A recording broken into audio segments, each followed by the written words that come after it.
제가 어릴 때 언어 장애를 겪어서 고등학교 때까지도 저는 수학을 5점 받았거든요. 공부를 너무 못했거든요. 근데 오늘 인터뷰 준비하면서 답변도 준비하고 제 경력도 적어보니까 정말 너무 많은 걸 해왔더라고요. 19살 때 저는 일본에 왔거든요. 공부를 너무 못해서 한국에서 대학을 못 갔어요. 그래서 일본에 와서 정말 치열하게도 살아왔지만 여러 가지 분야에서도 일해오면서 지금의 저는 이제 3개 국어를 하는 일본 업계 1위의 유일한 디자이너로 중요한 역할을 하고 있더라고요. 안녕하세요. 저는 정소미라고 합니다. 저는 현재 마케팅 디자인을 하고 있습니다. 일본에 거주 중이고요. 모바일 페이먼트 서비스인 라쿠텐페이에서 유일한 디자이너예요. 마케팅 팀에. 그래서 디지털 분야의 크리에이티브를 분석하고 개선하는 일을 하고 있습니다. 라쿠텐이라는 회사는 한국에도 유명할 것 같아요. 다만 저희 회사가 한국에 서비스를 많이 하고 있지 않아요. 그렇지만은 약 70개 정도 되는 사업을 전 세계에 전개를 하고 있고요.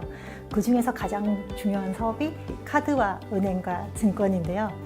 이 모든 부분을 이제 핀테크로 가져와서 라쿠텐페이에 적용시켜서 이제 우리 유저들이 좀 더 편리하게 모바일로 이제 종합적으로 사용할 수 있게 제공하는 서비스를 하고 있습니다. 퍼포먼스 마케팅은 굉장히 획기적인 거죠. 저희가 이때까지 디자이너들이 감이나 센스나 이제 퀄리티에 따라서 디자인을 해왔으면 이제는 아주 유저와 근접한 상황에서 저희 역시도 데이터를 보고 수치를 읽고 성적을 내는 디자인을 하게 됐다고 보시면 됩니다. 디자인에도 여러 가지 요소가 있고 이 텍스트를 어디에 배치할지, 디스크립션은 어떤 종류로 적을지, 어떤 이미지를 할지를 저희의 감각이 아니라 모든 데이터를 바탕으로 이루어지는 거기 때문에 굉장히 계산된 디자인이라고 할 수가 있죠. 저희가 이 배너를 잠깐 보는 시간이 한 3초 정도밖에 안 돼요. 3초도 안 될 수도 있는데 그때 그 저희의 흥미를 확 끌어당겨주는 그 장치가 필요한 거죠. 예를 들면은 지금 제가 필요한 거, 지금 여성 수트를 사야 된다 그러면은 그 크리에이티브 안에서 너는 하늘색이 좋아, 핑크색이 좋아? 확인하러 가기, 답변하기라든지 그런 좀 재밌는 요소를 많이 적용시켜서 클릭을 하게 만드는 거죠. 근데 이게 크리에이티브라고 하면은 이게 단순하게 디자인이라고 생각을 할 수도 있는데 거기에 이제 디스크립션, 그 텍스트의 장치도 많이 하고 있어요. MMO 게임에 굉장히 대표적인 게임 회사가 있었어요. 그 마을 만들어가지고 싸우고 각자의 캐릭터 죽이고 막 이런 게임 있잖아요. 거기서 가장 퍼포먼스가 좋았던 배너가 부장님의 캐릭터를 죽일 거야 말 거야, 죽이러 간다 안 간다, 이렇게 보턴 2개를 설치해 놓은 게 가장 컨버전이 잘 나왔어요. 이런 게 가장 좋은 퍼포먼스 마케팅의 예라고 저는 보거든요. 제가 마블 피처 파이터라는 넷마블에서 나온 게임인데 거기에 퍼포먼스 마케팅의 디렉터를 담당을 한 적이 있거든요. 워낙에 유명한 IP가 강한 게임이라서 저희가 특별히 많이 활동을 할 필요는 없었지만은 그래도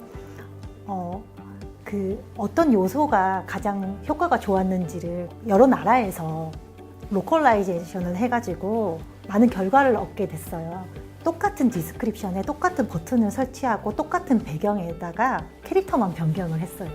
예를 들면 헐크, 아이언맨, 스파이더맨, 블랙 위도우, 캡틴 아메리카. 그래서 이거를 몇 개의 나라에 똑같은 시기에 똑같은 형태로 송출을 시켰는데 너무너무 재미있는 결과가 나왔어요. 일본에서는 스파이더맨이 가장 인기가 많았고요. 한국과 미국에서는 아이언맨이 가장 인기가 많았어요. 중국에서는 어떤 캐릭터가 가장 인기가 많았을 것 같아요? 헐크가 가장 많이 나왔어요. 왜냐하면 가장 크고 웅장하고 파워가 세잖아요. 화려하고 이런 차이가 있더라고요.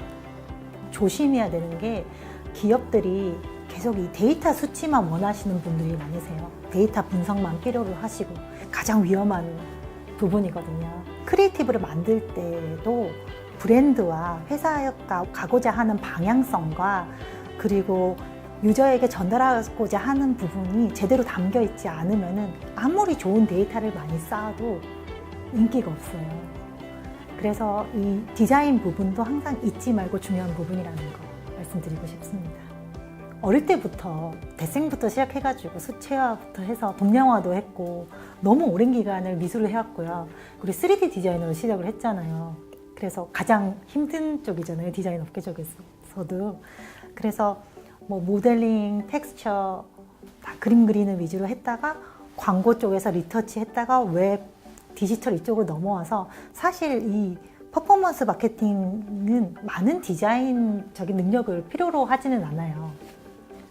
그래서 제가 디자인에 소질이 있다 없다는 저는 솔직히 얘기해서 너무 당연한 거라고 생각해요. 이 사회에서 디자인하면 당연히 퀄리티 내야 되고 잘해야죠.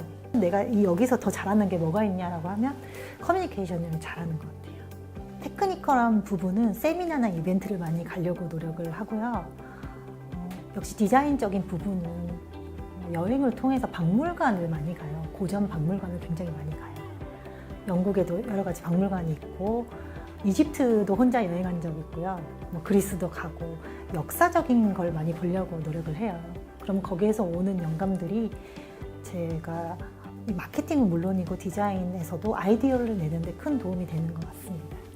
이 현역에서 웬만하면 오랫동안 일을 하고 싶어요. 너무 이게 툴이 빨리 변화하니까. 당장 10년 전만 해도 저희가 아이폰을 이렇게 쓸 줄 몰랐잖아요.